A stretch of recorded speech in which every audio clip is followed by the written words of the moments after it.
एक फतवा। बरतानिया में 1979 की सर्दियों में किताब आयत शैतानी लिखी गई और शाया हुई। मुसलमानों के बढ़ते हुए एतराजात की वजह से बरतानिया की फिजा बदली हुई थी। 3000 मील उस तरफ ईरान में, जो बरतानिया से 3 घंटे आगे है, तेहरान में बरतानिया के सफारतखाने का सफीर, जो हाल ही में अपॉइंट हुआ था, इन हालात में अपने रोजाना के काम खत्म कर चुका था। در یکی از همین روزها پس از انجام کار روزانه به خانه‌ام واقع در مشتبه مسکونی کارکنان سفارت برگشتم. इस दौरान रेडियो तेहरान से एक पैगाम सुनाया गया जिसका लहजा और अंदाज बिल्कुल मुख्तलिफ था। एक फतवा, एक कानूनी इजहार नजर जो मुल्क के रूहानी रहबर इमाम खुमैनी की तरफ से जारी हुआ था। इस फतवे का हदफ सलमान रुश्दी, मुसन्निफ किताब आयत शैतानी, और इसे जानबूझकर शाया करने वाले थे।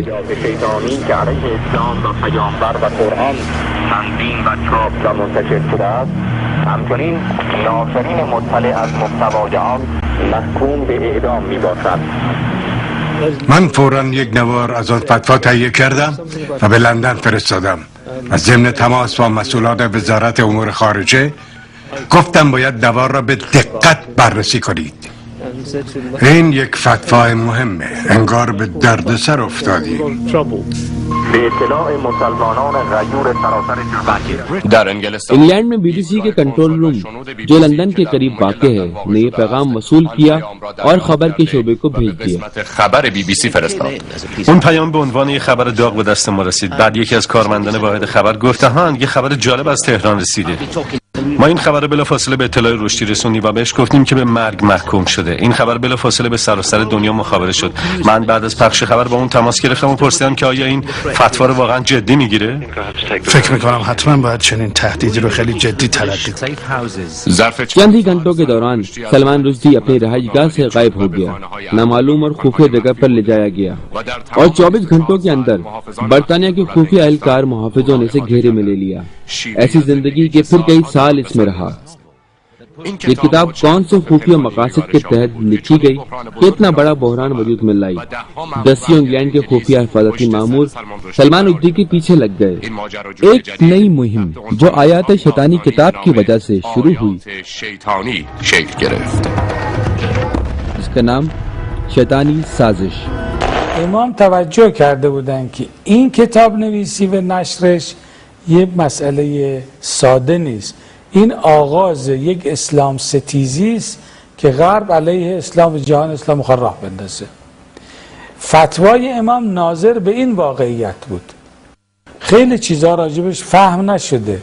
حالا ما میفهمیم. حالا بهتر میتونیم بفهمیم. इस माजरा से 6 माह पहले सलमान रुश्दी एक मशहूर नावल निगार था।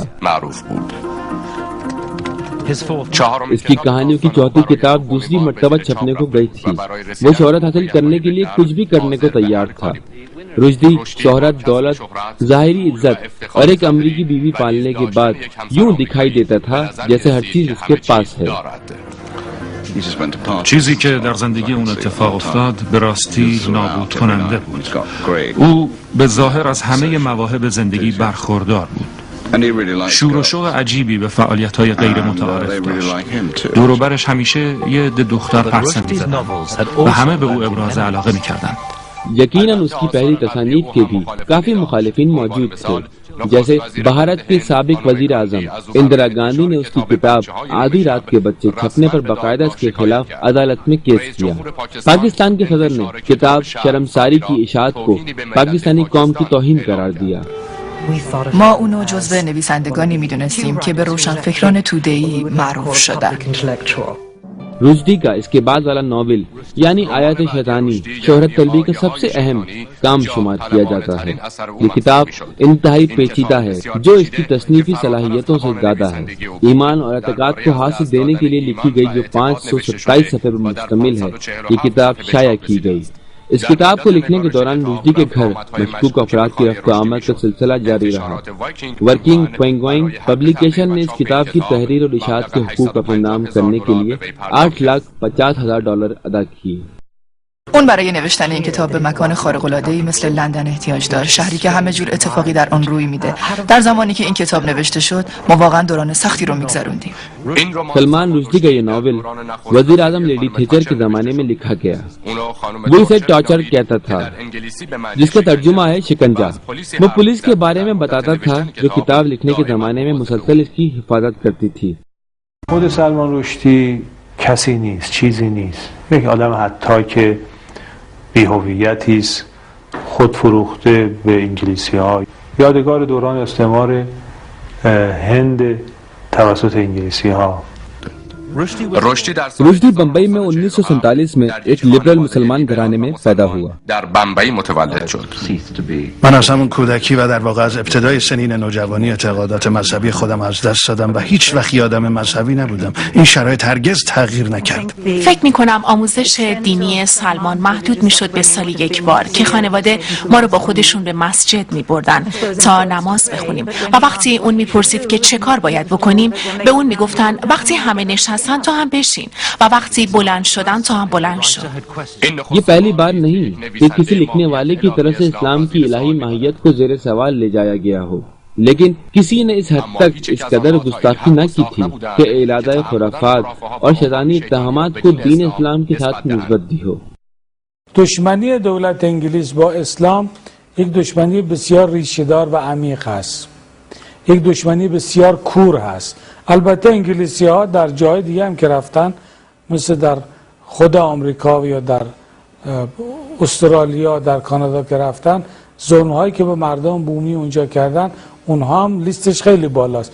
یعنی من ننگین‌تر از این سلسله حکومت نمی‌بینم که چقدر جنایات به اسم اونها ثبت شده در طول تاریخ. وقتی کتاب رو خوندم میدونستم که رشدی اعتراضات و مخالفت‌های زیادی رو در جهان اسلام برمی‌انگیزه. میدونستم این شیطنت واقعیه، یه شیطنت آگاهانه و عمدیه.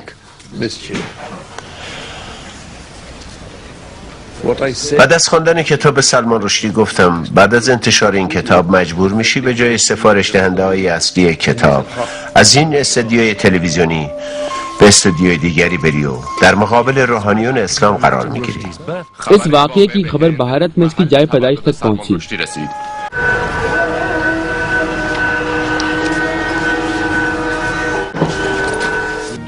चंद दिन बाद बिलाखिर किताब आयत शैतानी इंग्लैंड से शाया हो गई और पढ़ने वालों के रद्द-ए-अमल का इंतजार होने लगा। भारत की पार्लियामेंट में मनाजरे और तुंदोतल गुफ्तगू होने लगी। राजीव गांधी साबिक वजीर आजम और भारत की हुकूमत ने फैसला किया कि इस पुरफसाद किताब पर पाबंदी लगाई जाए। चंद हफ्ते के अंदर दसियों एशियाई और अफ्रीकी ममालिक में भी इस किताब के शाया करने पर पाबंदी लगा दी गई। बहुत पहले इंडिया के मुतहर्रिक और फाल मुसलमानों ने बरतानिया में अपने दोस्तों को इस किताब के बारे में आगाह कर दिया था। उन्होंने इस सिलसिले में खबरदार कर दिया था। पहली तंजीम जिसने इस वाक़े पर अपना रद्द अमल जाहिर किया जमात इस्लामी लश्कर थी। उन्होंने इस किताब से तौहीन आमेज इबारतों को फोटो कॉपी करके इस्लामी तंजीम और अंजुमनों سفارت خانه و سایر برطانیه که مساجد में भेज दिया था. ما در خانواده‌ای پرورش یافته بودیم که مثل سایر مسلمانان از کودکی پیامبر رو از خانواده‌مون و از خودمون بیشتر دوست داشتیم. به نظر من اون کتاب صرفاً از تخیلات و توهمات یک نویسنده سرچشمه نگرفته بود، بلکه یک تلاش هدفمند و برنامه‌ریزی شده برای توهین به مقدسات ما و برانگیختن خشم و نفرت مسلمانان بود. मुसलमान गिरोहों ने बहरान कमेटी तश्कील दी और फैसला किया कि अमली कामों के लिए एक कमेटी बनाई जाए और पिन गुआंग पब्लिकेशन को मजबूर किया जाए कि वो किताब को बरतानिया के बाजारों से इकट्ठा करे और बरतानिया में बाकायदा इस पर पाबंदी का ऐलान करे. ما تصمیم گرفتیم هرچه در توان داریم برای نشان دادن خشم و نفرت خود از انتشار چنین کتابی انجام بدیم و موضوع رو به اطلاع همه جهانیان برسونیم، اما فهمیدیم که هیچ کدوم از مقامات دولتی انگلیس حاضر نیست به حرف ما گوش کنه. واقعا انسان از شیوه برخورد با مسلمانان در انگلیس گریش می‌گرفت. همه جا در حق آنها تبعیض روا می‌داشتند، نه تنها در محیط کار و مدارس بلکه همه جا. نمیتونید درماندگی و ناتوانی شدیدی رو که جامعه مسلمانان انگلیس در اون زمان احساس میکردن تصور کنید. मुसलमान जल्द ही जान गए कि जो कानून इस हवाले से लोगों के दीनी एतकादात की हिमायत करता है फिरका परस्ती की बिना पर लिखा गया है और सिर्फ मसीही दयानत के लिए कारामत है। हत्ता ऐसे मवारिद में बहुत कम इजरा हुआ है। इस वक्त के बरतानी वजीर आजम ने न सिर्फ मुसलमानों की दरख्वास्त को कबूल न किया और इसे गैर काबिल अमल कहा, बल्कि उसी दिन आयत शैतानी किताब के लिए बेहतरीन अदबी काम के तौर पर इनाम का ऐलान किया। در پاسخ مخالفت‌ها و اعتراضات ما مقامات دولتی انگلستان اعلام کردند که شما در اقلیت هستید و باید تابع اکثریت باشید و به آزادی بیان قلم احترام بگذارید. این پاسخ مناسب و قابل قبولی نبود و مسلمانان رو به هیچ وجه راضی نکرد و طبیعیه که رشدی و حامیان انگلیسی او رو در میان مسلمانان منفورتر کرد. शुमाली ब्रेडफोर्ड के मुसलमान हुकूमत के इजहार से सख्त परेशान और नाउम्मीद हो गए। उन्होंने फैसला किया कि खुद मैदान अमल में उतरें। बरतानिया के मीडिया, जिसने पहले होने वाली मुखालिफत और एहतजाज को नजरअंदाज कर दिया था, उसकी तरफ इशारतन भी कुछ न कहा था। इस दफा हजारों मुतरद्दीन का मुजाहरा जो ब्रेडफोर्ड के मरकज में हुआ, खास तौर पर कवरेज की गई। به ما گفته شده بود که در محل حاضر بشیم و از تظاهرات عکس و گزارش تهیه کنیم. آن روز را کاملا به یاد دارم. مردم در میدان جمع شده بودند. من در گوشه ای ایستاده بودم. جمعیت خیلی زیاد بود و مرتب به تعداد آنها اضافه می شد. من واقعا از آن همه جمعیت حیرت کرده بودم. با خودم می گفتم چه خبر شده و قراره چه اتفاقی بیفته. در اون لحظات با خودم فکر می کردم که این مهمترین و جدیترین رویداد تهاجم فرهنگیه که تاکنون انگلیسیابان مبادرت کردند. ما واقعا حیرت زده شده بودیم چون انعکاس اخبار و اعتراضات مردم در رسانه ها کاملا هدایت شده و همراه جنگ روانی بود. آنها مردمی که احساسات مذهبیشان جریدار شده بود و خشمشان کاملا قابل توجیه بود طوری نشان میدادند که انگار کاری 100% خلاف انجام میدن. بنابراین به جای حمایت از ما را محکوم میکردند. चंद माह पहले से जिस तरह से पेशगोई की जा रही थी कि रुश्दी मजबूर होकर दिफाई हालत में आ जाएगा, जबकि बरतानिया के तमाम मीडिया ने इसकी मदद की। به نظر شما عجیب نیست که مردم چنین واکنش‌های تندی در برابر شما از خودشون نشون میدن؟ گستردگی و دامنه این واکنش‌ها تعجب آوره. این مسئله‌ای که منو خیلی ناراحت کرده. واقعیتی که در مورد این کتاب وجود داره اینه که تعدادی از تابوها یعنی محرمات مذهبی رو شکسته. به نظر میرسه شکستن اونها اهمیت زیادی داشته. इस किताब के खिलाफ बरतानिया में जिस कदर मुखालिफत और एतराज़ात हुए, इससे कहीं ज्यादा बड़ी सतह पर और शदीद अंदाज में एशिया के ममालिक में एहतजाज किए गए। पाकिस्तान में उस वक्त जब हजारों अफराद ने अमेरिका के सकाफती मरकज के सामने इस्लामाबाद में धरना दिया और एतराज किया, तो पुलिस के साथ झड़प में 5 मुजाहिरीन मारे गए और 100 से ज्यादा जख्मी भी हुए।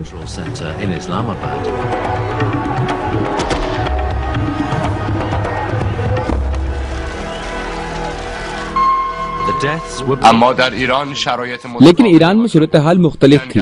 ईरान के खिलाफ 8 साल जंग हाल ही में खत्म हुई थी और बरतानिया नए मौके की तलाश में था। बरतानिया के सफारत खाना और सफीर को तेहरान में दोबारा नए सिरे से काम को आगाज किए अभी 2 माह से कम अरसा हुआ था। बरतानिया के मुसलमान रहबरों में से एक बनाम क़यासुद्दीन सिद्दीकी, जो ईरान हुकूमत की हिमायती में से था, और उनके नायब ईरान के दारुल खिलाफा तेहरान में कॉन्फ्रेंस में शिरकत के लिए आए हुए थे। वो 14 फरवरी 1979 की सुबह एयरपोर्ट पर अपने मुल्क जाने के लिए मुंतजिर थे। یه نفر دوان به نزد من آمد و گفت خبر رادیو رو شنیدی؟ گفتم نه. خب البته من که فارسی بلد نبودم. پرسیدم مگه چی شده؟ اون گفت امام خمینی علیه سلمان رشدی یه فتوا دادن. انا لله و انا الیه راجعون. به اطلاع مسلمانان غیور سراسر جهان میرسانم مؤلف کتاب آیات شیطانی که علیه اسلام و پیامبر و قرآن تنظیم و چاپ و منتشر شده است، همچنین ناشرین مطلع از محتوای آن محکوم به اعدام می باشند. इमाम खुमैनी का फतवा फायर की गोली की तरह था। आखिरी चंद सालों में हरगिज ऐसा नहीं हुआ कि इतना मजबूत और ताकतवर फतवा दिया गया हो और यूं जहान इस्लाम में नफूज और असर कर सके। रुश्दी दोपहर के खबरनामे के इंटरव्यू में आया और जवाबी हमला किया, फिर बहुत मुद्दत तक टीवी स्क्रीन पर जाहिर नहीं हुआ। این فتوا آخرین ضربه‌ایه که به مطالب کتاب من وارد شده. कोई भी ऐसे पुरजोर अमल का जहन में तस्वुर नहीं कर सकता था। इस दिन असर के वक्त स्कॉटलैंड यार्ड ने एक हंगामी मीटिंग मुनक्किद की और फौरी फैसला किया कि सलमान रुश्दी की इंतहाई खास हिफाजत की जाए। ये हिफाजती कवायद दवाबित में आखिरी हद थी। रुश्दी और उसकी बीवी फौरी खुफिया महफूज मकाम पर मुंतकिल कर दिए गए। همه چیز عجیب و غیر عادی بود. افسر ویژه امنیتی در خونه رو باز کرد. سلمان و همسرش اونجا بودن. اون به شدت میلرزید و واقعا میلرزید. مقامات امنیتی تصمیم گرفتن اونو از اونجا دور کنن. ما نمیدونستیم اونو کی و به کجا خواهند برد و این مسئله خیلی ترسناک و عذاب‌آور بود. فتوای حضرت امام آب گوارایی بود. وقتی مسلمین با او روبرو شدن همه او را از جان و دل پذیرفتند. شما در دنیای اسلام محبوبتر از فتوای حضرت امام فتوای گیر نمیارید در سرتاسر دنیای اسلام. सारे बरतानिया में मुसलमान इमाम खुमैनी के फतवा से खुश हो गए। نظر شخصی من اینه که مرگ برای او راه آسانی جهت خلاصی از وضعیتی که خودش به وجود آورده. اگرم زنده بمونه روحش همواره در رنج و عذاب خواهد بود.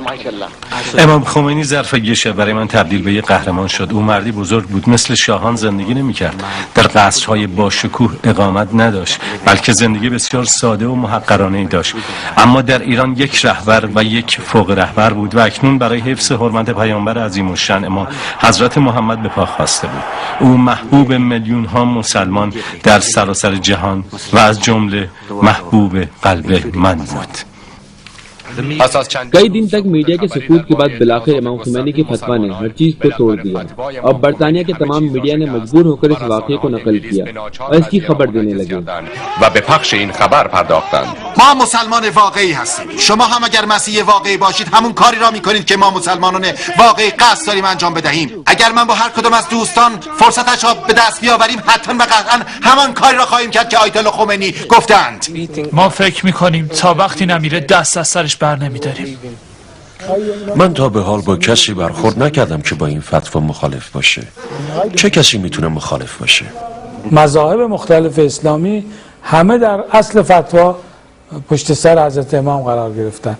لذا این هم از اون کارهای ابتکارات ویژه و فکر داهیانه حضرت امام بود که در زندگی پربارش برای دنیای اسلام به میراث گذاشتن.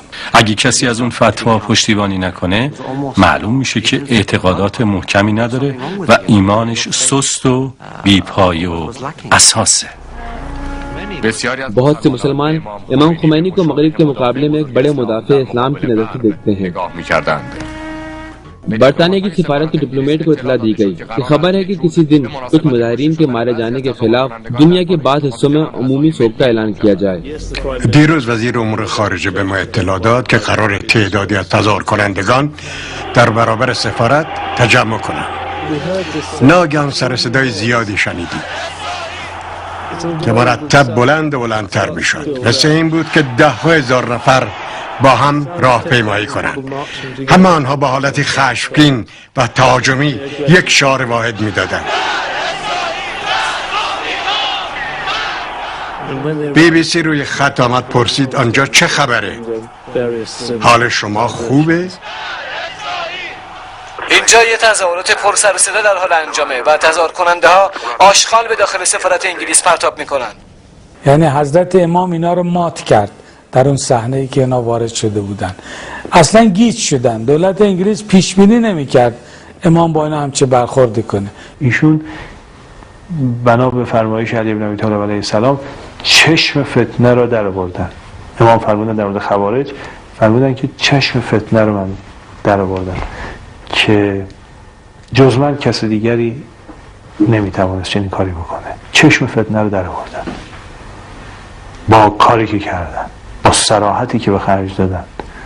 چون کار رشدی نوشتن اون کتاب پایان کار نبود، آغاز کار بود، آغاز اهانت به مقدسات مسلمان ها.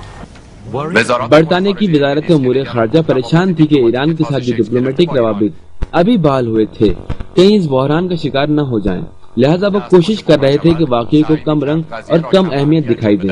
کاملا طبیعیه که گاهی چنین مسائلی بین دو کشور پیش بیاد، اما در چنین شرایطی هر دو طرف باید سعی کنن احترام یکدیگر رو حفظ کرده و فکر کنن بروز این گونه حوادث چه عواقب سوئی ممکنه در بر داشته باشه. हकीकत में बरतानिया की वजारत उमूर खारजा बिल्कुल शुजगर रह गई थी, नहीं जानते थे कि इस ड्रामे की हिदायतकारी को कैसे आगे बढ़ाए। امام درست به موقع این حرکت اسلام ستیزی رو در غرب تشخیص دادن و به موقع هم با اون برخورد کردن و شجاعانه هم برخورد کردن. این مقدار تیزهوشی و شجاعت در کمتر از بزرگان تاریخ دیده شده.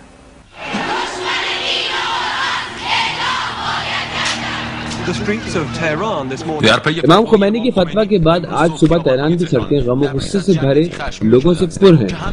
सबके सब लोग सलमान रुश्दी की फांसी का मुतालबा कर रहे हैं। बिलाखिर इस साजिश और तस्वीर को घुमाने वालों ने फैसला किया कि कोई कदम उठाएं। तय पाया कि रुश्दी मुसलमानों से माजरत करेगा। من عمیقاً از اینکه انتشار کتابم باعث رنجش خاطر پیروان صادق دین اسلام شده ناراحت و پشیمانم.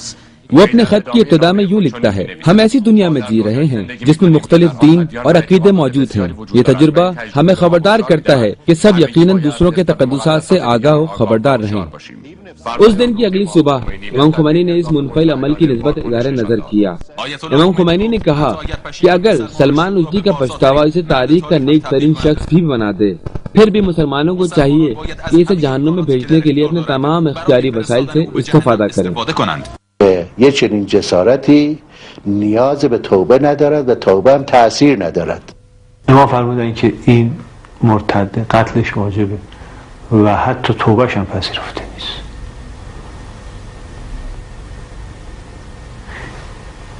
اینها فهمیدن که نمیشه شوخی کرد.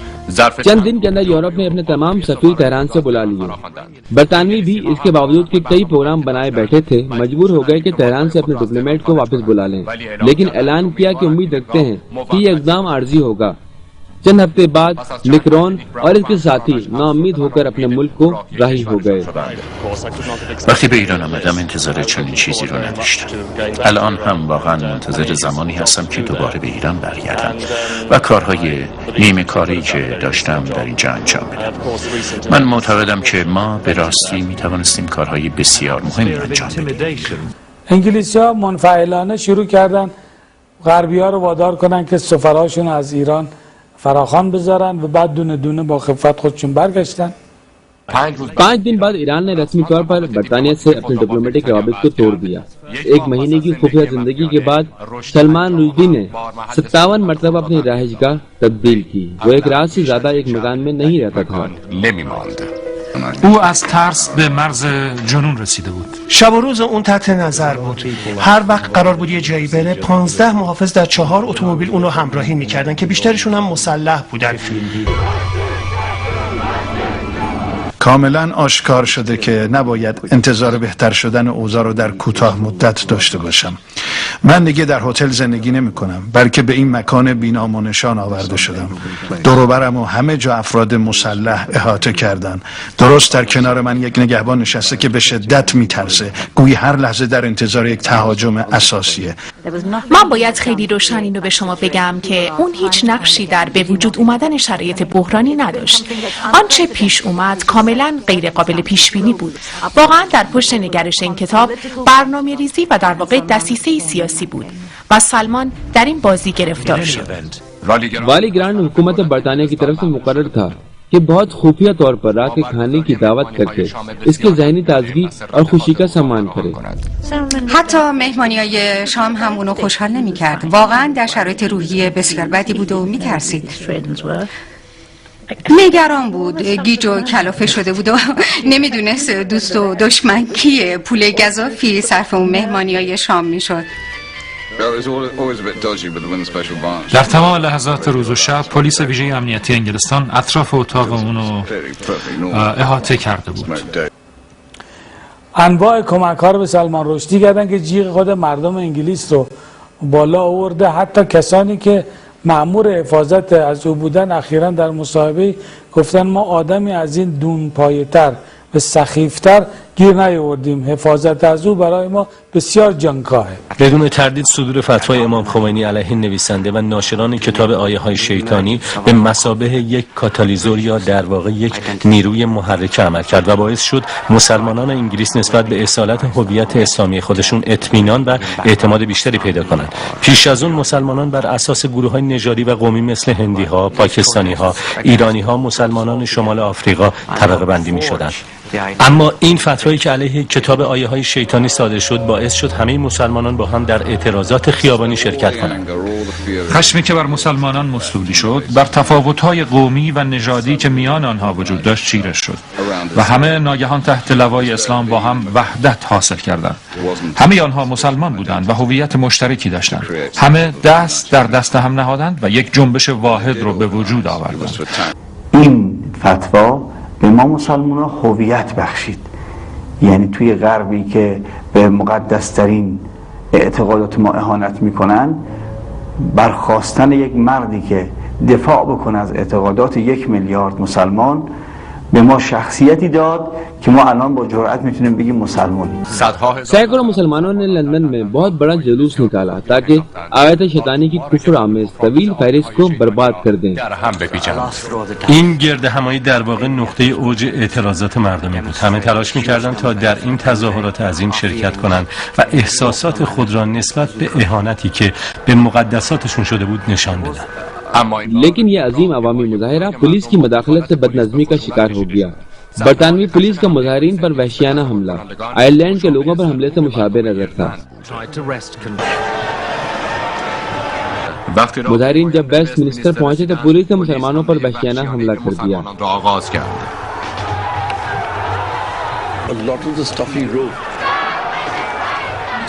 برخورد خشن پلیس و تظاهر کنندگان باعث بروز شورش علیه دولت انگلیس اعلام شد. دامنه تظاهرات به حمایت از حقوق مسلمانان در انگلستان ضدیت با تاچریسم، اعلام انزجار علیه محافظه‌کاران و دولت محافظه‌کار کشیده شد. حوادث عجیبی در کشور انگلستان رخ میداد. تظاهر کنندگان میخواستند از حق انسانی خود در انگلستان دفاع کنند. اون روز واقعا اوج مخالفت مسلمانان با کتاب آیه های شیطانی بود، اما همه میدونستیم که دولت انگلستان خودش پشت ماجراست و قصد نداره کتاب رو تحریم کنه و به احساسات جریحه دار شده مسلمانان پاسخ مثبتی بده.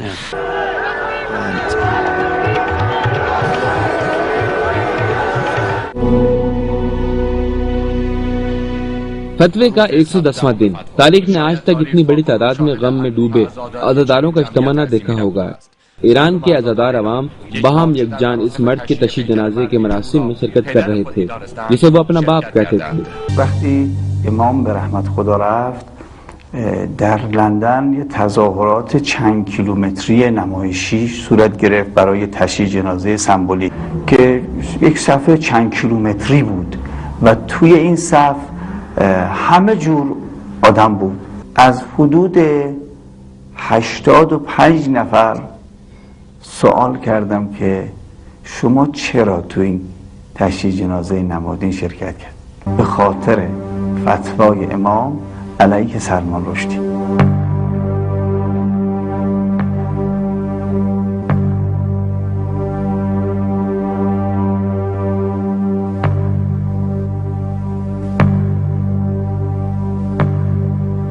इमाम खुमैनी का फतवा इसी तरह अपनी कुव्वत के साथ बाकी रहा और रुश्दी की निजात का कोई रास्ता नहीं है। 1979 की गर्मियों में अमूमी अफकार की लहर पूरी दुनिया में उठ रही थी और बहुत से मुसन्नफीन के दरमियान सलमान रुश्दी की मुखालफत में मौजें उठ रही थीं. ظرف مدت 1 سال و نیم هیچ کس از وزارت امور خارجه انگلستان به صورت رسمی با اون ملاقات و صحبت نکرد. हुकूमत बरतानिया का मीडिया हर कुछ मुद्दत बाद उसके पास जाते थे.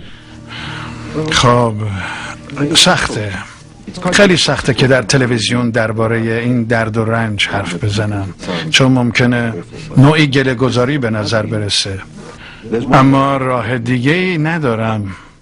نمیتونم بگم خوبم، البته گاهی حتی وحشتناکه و وحشتناک بوده. من چیزای زیادی رو از دست دادم. خدا میدونه کی میتونم به زندگی عادی برگردم. برام خیلی سخته. इस टीवी प्रोग्राम को देखने वालों में से एक है शामुल असाबी, बरतानिया के मुसलमान में से एक है। वो कहता है با خودم فکر کردم موضوع چیه؟ این مرد ادعا میکرد منکر وجود خداست و حالا میگه خدا میدونه کی میتونم دوباره به زندگی عادی برگردم. یک خدا نشناس چطور شده که داره درباره خدا حرف میزنه؟ یه روز ماموران امنیتی انگلیس آمدن و ترتیب ملاقات من با رشدی رو دادن. اونا منو از خونم برداشتن و در جریان تفتیش هاشون چیزی نمونده بود منو بکشن. اول منو به تپه های حوالی شهر بردن. روز سردی بود، من خیال میکردم با اتومبیل به محل اقامتش میریم، به همین دلیل زیاد لباس نپوشیدم. اصلا نمیدونستم قراره توی اون هوای سرد 45 دقیقه روی نیمکت پارک بشینم تا یه اتومبیل دیگه بیاد و منو به طرف مقابل شهر و به یه پارک دیگه ببره و دوباره همون اتفاق افتاد. चंद घंटे बाद पुलिस एक आदमी के साथ जिसे वो अपने साथ लाए थे आए और मुझे मकसद नहाई तक ले गए। वो जगह जहाँ से हुकूमत बरतानिया का प्रोग्राम था कि रुश्दी को वहाँ से निकालने का नया प्रोग्राम तरतीब दिया जाए।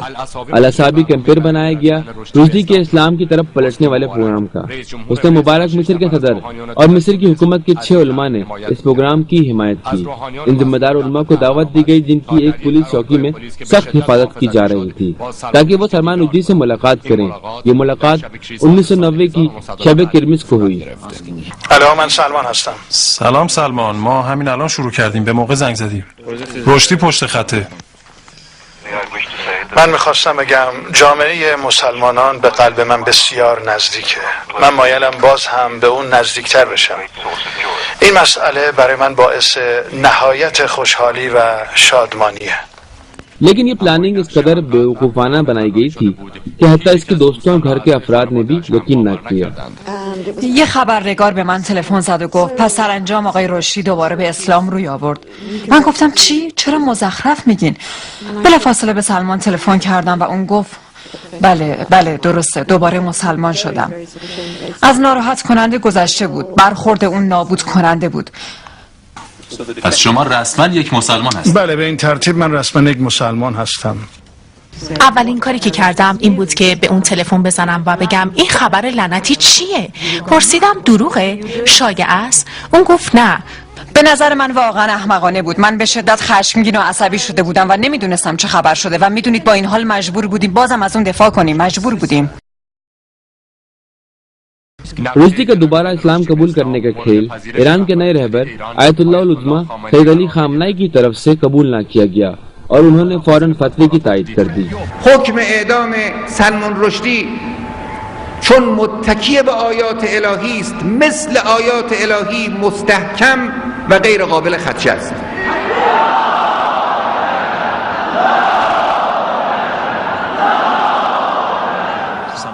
कुछ ही मुद्दत बाद जब ये खेल फ्लॉप हो गया तो रुश्दी ने फिर ऐलान कर दिया कि वो इस्लाम पर अमल करने से मुनकिर हो गया है। کم کم متوجه شدیم دولت از موضع قوی تری خواستار حل و فصل این قضیه است و این مسئله میبایست به عنوان فاز دوم عملیات در سطح بین المللی مطرح میشد.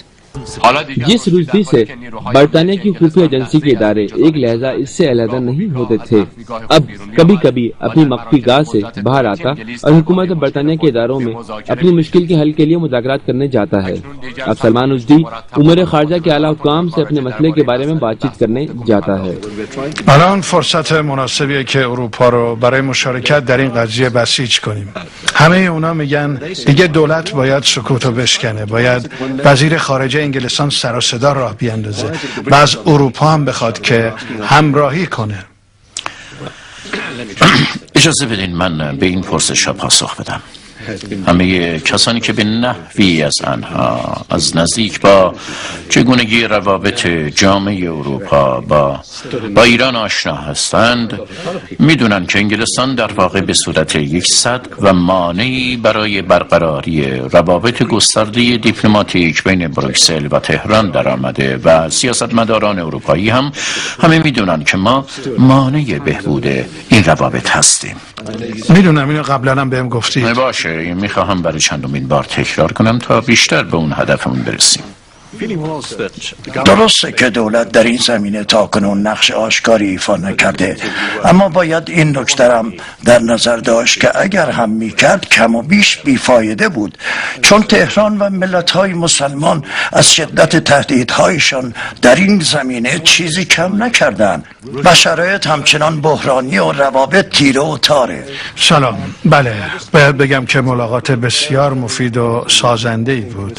فکر میکنم این که بالاخره به وزارت امور خارجه اومدم و با وزیر ملاقات کردم از جهت نمادین خیلی مهم بود. به من گفتن دولت انگلستان تصمیم گرفته در سیاست تجدید نظر کلی بکنه و تغییرات اساسی در اون به وجود بیاره و از روش غیر مستقیم به روش قاطعانه تری رو بیاره. कुछ मुद्दत बाद रुश्दी के लिए मुमकिन हो गया कि वो ब्लॉक नंबर 10 में जाए और वजीर आजम जॉन मेजर से मुलाकात करे। 2007 में मलका बरतानिया एलिजाबेथ दुगुम ने रुश्दी को बेहतरीन शख्स का लकब दिया। दुनिया के मुसलमानों ने इस इकदाम की मजम्मत की जो आयत शैतानी किताब की पुश पर्दा हिमायत को वाज़ेह कर रहा था। मुसलमान इसे बरतानिया की इस्लाम दुश्मनी करार दे रहे थे که یکی از اون کارهای شیطانی این است که اعتقادات مردم رو نسبت به مقدسات اسلام سست بکنن، حریم ها رو بشکنن. حکم اعدام سلمان رشدی که با اقبال و تصدیق و شوق وافر ملت اسلامی در همه جا مواجه شد، کار رو دگرگون کرد. حالا روحیه اونها تضعیف شد، حالا طرفداران اونها باید دیگه از خودشون دفاع کنن در طول این مدت. امروز فهم درست امام از قضیه کاملا روشنه. امروز ما میبینیم اسلام ستیزی در غرب در اوجه. دیگه صحبت یک کتاب و دو کتاب نیست، صحبت این است که مسلمان ها رو تحت فشار گذاشتن، حجاب اسلامی رو قدغن کردن، کاریکاتور میکشن، قرآن رو مسخره میکنن، اصلا توهین به اسلام قانونی شده. این اسلام ستیزی آغازش و اون پدیده در واقع کتاب سلمان رشدی سیگنالی بود برای اینکه غرب یه همچه استراتژی داره و لذا فتوای حضرت امام فتوای بسیار دقیقی بود.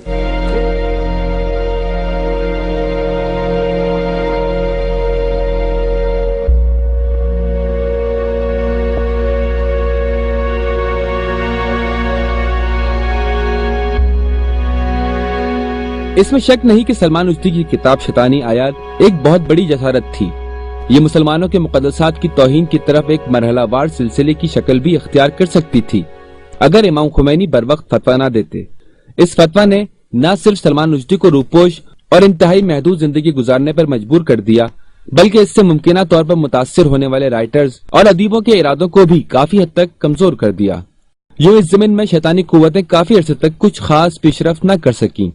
ताहम पिछली एक दिहाई से दहशतगर्दी के खिलाफ जंग के नाम पर शुरू की जाने वाली इस्लाम मुखालिफ जंगों में एक दफा फिर इस महाज पर भरपूर अंदाज में काम शुरू किया गया है, जिसमें रसूल अकरम सल्लल्लाहु अलैहि वसल्लम की शान में गुस्ताखी पर मबनी खाकों की बार बार इशाद और कुरान करीम के बेहुरमती जैसे वहशाना इक़दाम के साथ साथ फिल्म फितना भी शामिल है, जिसे इज़ारे राय की आज़ादी का नाम दिया गया है, जो दरअसल इस्लाम मुखालिफ एक पुरअसरार और घिनौनी साजिश का हिस्सा है। हजरत मोहम्मद खत्मी मर्तबत की शान अक़दस में गुस्ताखी और अहानत आमेज खाकों की इशाद। 30 सितंबर 2005 को दानिश अखबार जायलैंड्स पोस्टन ने हजरत मोहम्मद सल्लल्लाहु अलैहि वसल्लम के 12 अहानत आमेज खाकों को शाया किया। इस अखबार ने साथ ही ऐलान भी किया कि ये खाके छापने की वजह इस्लाम पर तनकीद और इस्लाम से मुताल्लिक एहतसाब की बहसों में शमूलियत इख्तियार करने की कोशिश थी, जबकि इस्लामी नाक़दीन ने इन खाकों की इशात के खिलाफ शदीद एहतजाज किया और खाकों की इशात इस्लाम के खिलाफ एक सोची समझी साजिश करार दी और खाकों की इशात को इस्लाम के खिलाफ एक सोची समझी साजिश करार दिया कि जिसके नतीजे में साजिशकार मुस्लिम दुनिया और दिगर मज़ाहिब के माबैन नफरत को फरोग देना चाहते थे। मुस्लिम दुनिया ने अपने शदीद रद्दअमल का इज़हार करते हुए तमाम मुस्लिम ममालिक में इसकी इशाअत के खिलाफ मुजाहरे किए और नॉर्वे और डेनमार्क की मसनूआत के मुकम्मल बाइकाट का ऐलान किया। ये न सिर्फ इस्लामी शआर की तौहीन बल्कि इस्लामी माशरों में अनारकी फैलाने का एक सोचा समझा मंसूबा था, जिसका अमली जामा अल-कायदा जैसी बदमाश और इस्तेमारी एजेंट तंजीम से पाकिस्तान में डैनिश सफारत खाने में बम धमाके के जरिए कराया गया। और दूसरी तरफ इस तरह के इक़दाम के जरिए मुसलमान माशरों को शिद्दत पसंदी की तरफ धकेलना भी मकसूद था। और इसी तरह के इक़दाम के खिलाफ मुजाहिरों की तस्वीरों को ऑब्सेशन जैसी फिल्मों में दिखाकर अपने माशरों को डराया जाता है कि अगर इस्लामी ताकत को रोका न गया तो वो मगरबी ममालिक के लिए बेहद नुकसानदेह साबित होगा। इसका एक मुस्बत जवाब ईरान के सदर अहमदीनेजाद ने इस तरह से दिया कि अगर तुम मुसलमानों के मुक़द्दसात की तौहीन को इज़हार राय की आज़ादी समझते हो तो अगर ये दावा सच्चा है तो फिर होलोकॉस्ट पर इज़हार राय करके दिखाओ। ताहम उनकी इस बात का कोई अकली जवाब न दिया गया और उन्हें शिद्दत पसंद कहकर बात को दबा दिया गया। पाकिस्तान गवर्नमेंट ने भी तौहीन आमेज खाकों की इशाअत पर डैनिश हुकूमत से शदीद एहतजाज किया। इस्लाम की झूठी और गलत तफसीर, फिल्म फितना के जरिए अक्सबंदी। गेर्ट विल्डर एक डच सियासतदान और पार्टी फॉर फ्रीडम का रहनुमा है जो कि हॉलैंड में तीसरी बड़ी सियासी जमात है। गेर्ट विल्डर ने हॉलैंड में इस्लाम के फैलाव को रोकने की मुहिम चलाई। उसने कुरान करीम का मेन कैम्पेफ के साथ मवाजना किया। मेन कैम्पेफ एडोल्फ हिटलर एक नाजी रहनुमा की लिखी हुई किताब है। ये किताब हिटलर के सियासी नजरिए के एक बयान के साथ इसकी सवाना हयात पर मुश्तमिल है। फितना 2008 की मुख्तसर लेकिन फितना अंगेज फिल्म है जो वेल्डर्स की तहरीर करदा, डायरेक्ट करदा और प्रोड्यूस करता है। इस फिल्म में दहशतगर्दी को कुरान से मुतासिर मुहर्रिक के तौर पर पेश किया गया और साथ ही इस्लाम का आफाकी और हॉलैंड में इस्लाम के फैलाव पर शदीद परेशानी का इजहार के साथ लोगों को इस्लाम की गलत तस्वीर भी दिखाई गई। ये मुख्तसर फिल्म 27 मार्च 2008 को इंटरनेट पर पहली दफा नशर की गई। इस फिल्म में ये बताने की कोशिश की गई है कि कुरान अपने पैरोकारों को हर उससे नफरत करने पर उभारता है जो इस्लामी तालीमात की खिलाफ वर्जी करे और इसी के साथ साथ इस्लाम, दहशतगर्दी, यहूदियत और ईसाईयत मुखालिफ औरतों पर जुल्म, गैर मुस्लिम और हम जिन्स परस्तों के खिलाफ तशद्दुद और महकूमियत का कायल है।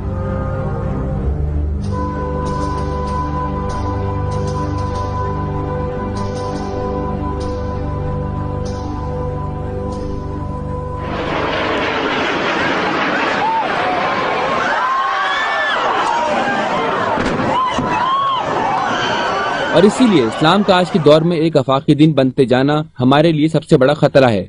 इस फिल्म का ज्यादातर हिस्सा हॉलैंड में इस्लाम के बढ़ते हुए फैलाव पर मुश्तमिल है। मुस्लिम दुनिया में फिल्म फितना की शिद्दत के साथ मजम्मत की गई। हत्ता बास मसीह बुजुर्गान ने भी इस फिल्म की नजरियात को इस्लाम के खिलाफ साजिश करार दिया। मुस्लिम ममालिक के इस्लामी तंजीमों की तरफ से फौरी तौर पर डिश मसनूआत के बायकाट का ऐलान किया गया और अक्सर ममालिक में फिल्म फितना को दिखाने वाली वेबसाइट पर पाबंदी लगा दी गई। कुरान पाक की बेहुरमती। पास्टर टेरी जॉन्स डोवल्ड आर्ट्रिच एवेंजेलिकल चर्च का सीनियर पादरी है। उसने यूरोप में एक चर्च में मिशनरी के तौर पर 20 साल काम किया था। उसने डॉक्टर नॉर्थोप जो कि डॉग का बानी था के बाद इस चर्च का इंतजाम संभाला और इस चर्च को एक मुकामी चर्च से एपोस्टलिक हवारियाना चर्च में तब्दील करने के ख्याल को पेश किया। डॉग ने जुलाई 2009 से अपनी इस्लाम मुखालिफ मुहिम का आगाज इस्लाम शैतानी है से किया। टेरी जॉन्स इस्लाम शैतानी है नामी किताब का मुसन्निफ भी है जो जुलाई 2009 में ऑनलाइन शाया हुई और यही उन्वान इसकी मुहिम के लिए नारे के तौर पर उभर कर सामने आया और डॉग के बिल बोर्ड्स और अपने हिमायतों के लिए इसी नारे पर मुश्तमिल टी शर्ट समेत दीगर अशिया को प्रिंट करवाकर मुफ्त तकसीम किया गया। 12 जुलाई 2010 टेरी जॉन्स ने ट्विटर पर इस्लाम के खिलाफ कुछ बयानात का सिलसिला शुरू किया और आखिर पैगाम कुरान जलाने का बैनुल अक़वामी दिन यानी 9 तारीख 11वां महीना 2010 के ऐलान का था। उसने कहा कि इस्लाम सिर्फ एक मजहब नहीं बल्कि एक सियासी कुव्वत है। इस्लाम बहुत खतरनाक है क्योंकि उनके पास वो कुव्वत और इरादा है जो बहुत सारे ईसाइयों के पास नहीं है। उनके पास दुनिया पर मुसल्लत होने के लिए एक सोच है। इसको साबित करने के लिए उसने ईरान और दीगर मुस्लिम ममालिक में अमेरिका, इसराइल और इस्लाम दुश्मनों के खिलाफ मुजाहिरों और सोच को बुनियाद बनाकर अपने कुरान जलाने के मंसूबे को सही साबित करने की कोशिश की। पादरी टेरी जॉन्स को काफी ज्यादा हद तक मीडिया की तवज्जो हासिल हुई जिसके नतीजे में बैनुल अक़वामी सतह पर न सिर्फ मुस्लिम बल्कि गैर मुस्लिम और खासकर सुन्नती ईसाई तबके ने उसके इस घिनौने मंसूबे पर अपने शदीद गम और गुस्से का इजहार किया। ये मुतालबा सामने आया कि इस वाक़े को होने से रोका जाए, जिसके नतीजे में उसने शुरू सितंबर 2010 में कुरान जलाने के मंसूबे को मंसूख कर दिया और दोबारा न ऐसा करने का वादा किया। लेकिन मार्च 2011 में टेरी जॉन्स अपने वादे से फिर गया और कुरान पर एक तरफा मुकदमा चलाया कि जिसका काजी और वकील वो खुद ही था, और कुरान को इंसानियत के खिलाफ जराइम का मुजरिम करार देकर जॉन्स ने चर्च के अहाते में कुरान को जलाने के इंसानियत सोज अमल को अंजाम दे दिया, जिसके रद्द अमल में मुस्लिम दुनिया और खासकर ईरान ने भरपूर एहतजाज किया और इस अमल को इस्लाम और दीगर मज़ाहिब के दरमियान नफरतों के अहिया का साजिशी हथकंडा करार दिया। काबिल जिक्र बात यह है कि इस्लामी शख्सियात और मुक़द्दसात की तौहीन के जो भी इक़दाम अंजाम पाए हैं, उनका सरचश्मा या तो मगरबी ममालिक है या फिर उनको मगरबी ममालिक की सरपरस्ती और पुष्तपनाही हासिल है। खुद सलमान रुश्दी बज़ाहिर इंडिया से ताल्लुक रखता है, लेकिन उसकी हिफाजत और सरपरस्ती के लिए सबसे पहले बरतानिया आगे आता है और अब तक स्पेशल प्रोटोकॉल के जरिए उसकी हिफाजत की जा रही है। मगरिब चूँकि ईसाइयत का नुमाइंदा है, लिहाजा उसकी किसी भी तरह की इस्लाम दुश्मनी लामहला तौर पर इस्लाम और ईसाइयत की लड़ाई का रंग ओढ़ लेती है और मशरिक और दीगर इस्लामी ममालिक में ये तासुर उभरना शुरू कर देता है कि ईसाइयत इस्लामी मुक़द्दसात की तौहीन में मुलव्विस है। हालांकि हकीकत में ऐसा हरगिज़ नहीं है। अलबत्ता इस सिलसिले में ईसाई रहनुमाओं को वाज़ेह और मौसर इक़दाम करने की बेहद जरूरत है ताकि ये तासुर खत्म किया जा सके। हम आखिरी जमाने में जिंदगी बसर कर रहे हैं। बहुत सी रिवायात की रोशनी में मुसलमान हो के ईसाई, यहूदी हो के हिंदू या सिख वगैरह, सब के सब एक ऐसी हस्ती का इंतजार कर रहे हैं जो इस दुनिया का नक्शा बदल कर रख देगी। रिवायात के मुताबिक दो बड़े मज़ाहिब यानी इस्लाम और ईसाई हजरत मेहदी और हजरत ईसा के झंडे तले जमा होकर न सिर्फ दूसरे अदालत पसंद गिरोहों को इकट्ठा करेंगे बल्कि तमाम शैतानी कुव्वतों जो कि दुनिया में जुल्म और बर्बरियत के निजाम की सरपरस्ती कर रही हैं को निस्तो नाबूद कर देंगे।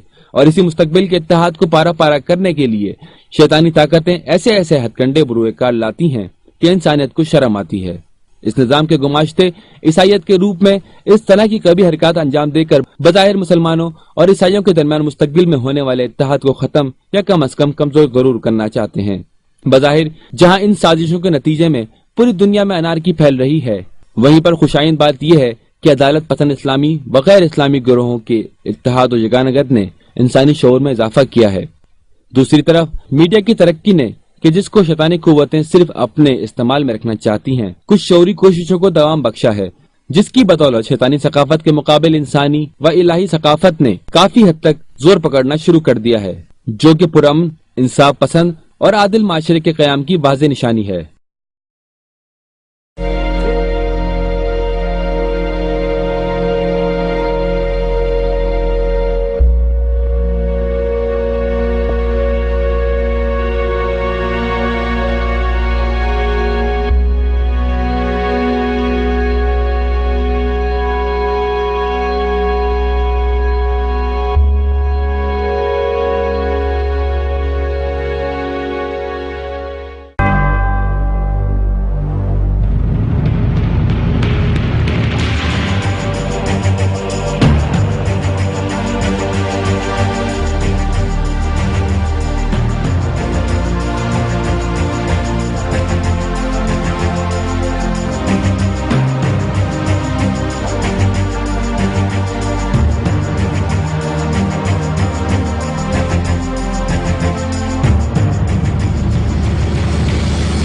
एक फतवा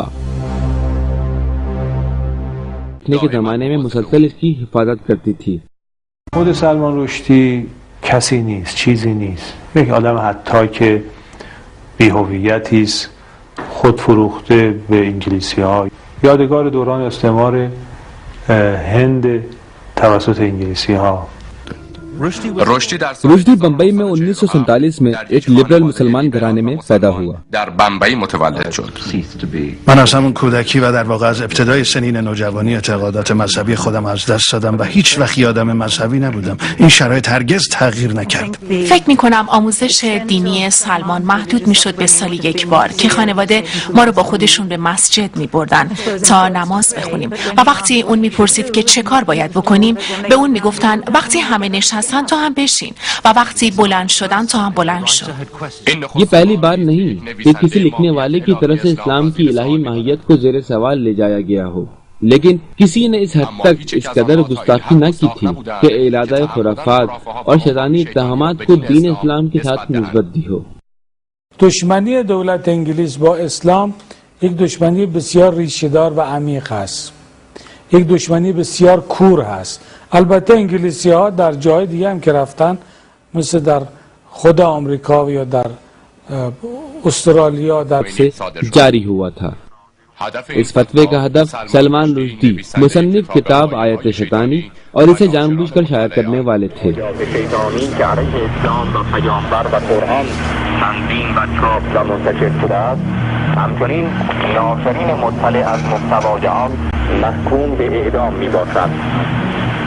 من فوراً یک نوار از آن فتوا تهیه کردم و به لندن فرستادم و ضمن تماس با مسئولان وزارت امور خارجه گفتم باید نوار را به دقت بررسی کنید. این یک فتوا مهمه، انگار به دردسر افتادیم. به اطلاع مسلمانان غیور سراسر در इंग्लैंड में बीबीसी के कंट्रोल रूम जो लंदन के करीब वाक़ है ने ये पैगाम वसूल किया और खबर के शोबे को भेज दिया। خبر BBC فرستاد. اون پیام به عنوان یه خبر داغ به دست ما رسید. بعد یکی از کارمندان واحد خبر گفت یه خبر جالب از تهران رسیده. ما این خبر بلافاصله به اطلاع رشدی رسوندیم و بهش گفتیم که به مرگ محکوم شده. این خبر بلافاصله به سراسر دنیا مخابره شد. من بعد از پخش خبر با اون تماس گرفتم و پرسیدم که آیا این فتوا رو واقعا جدی میگیره؟ فکر میکنم حتما باید چنین تهدیدی رو خیلی جدی تلقی کنیم. चंद ही घंटों के दौरान सलमान रुश्दी अपनी रहायशगाह से गायब हो गया, नामालूम और खुफिया जगह पर ले जाया गया और 24 घंटों के अंदर बरतानिया के खुफिया एहलकार मुहाफिजों ने इसे घेरे में ले लिया। ऐसी जिंदगी के फिर कई साल इसमें रहा। ये किताब कौन से खुफिया मकासद के तहत लिखी गई कि इतना बड़ा बहरान वजूद में लाई। दसियों इंग्लैंड के खुफिया हिफाजती मामूर सलमान रुश्दी के पीछे लग गए। एक नई मुहिम जो आयात शैतानी किताब की वजह से शुरू हुई, इसका नाम शैतानी साजिश।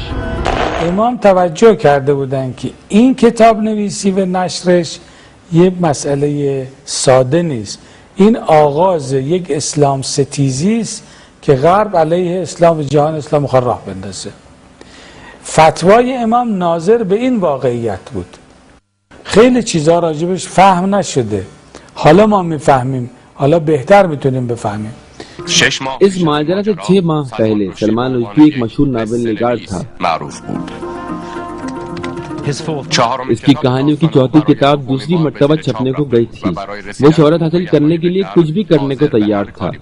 रुश्दी शोहरत, दौलत, जाहिरी इज्जत और एक अमरीकी बीवी पालने के बाद यूं दिखाई देता था जैसे हर चीज उसके पास है।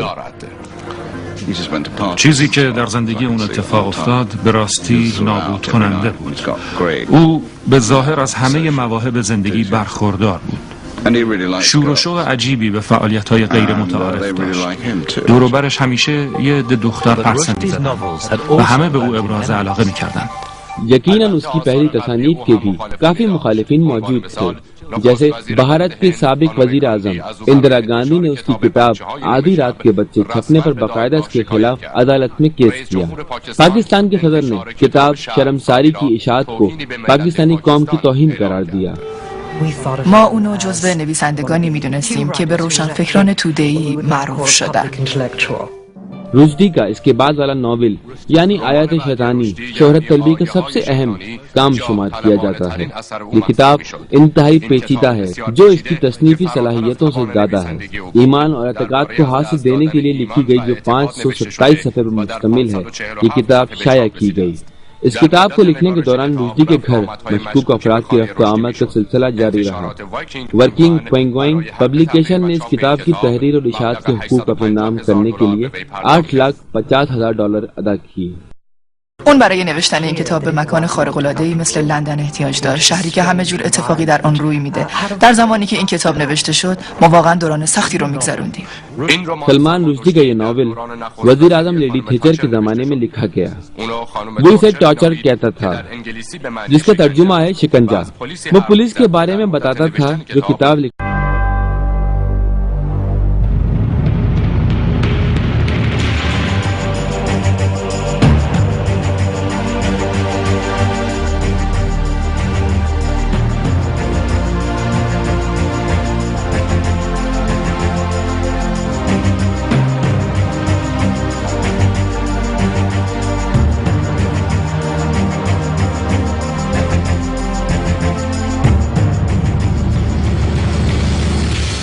फतवा।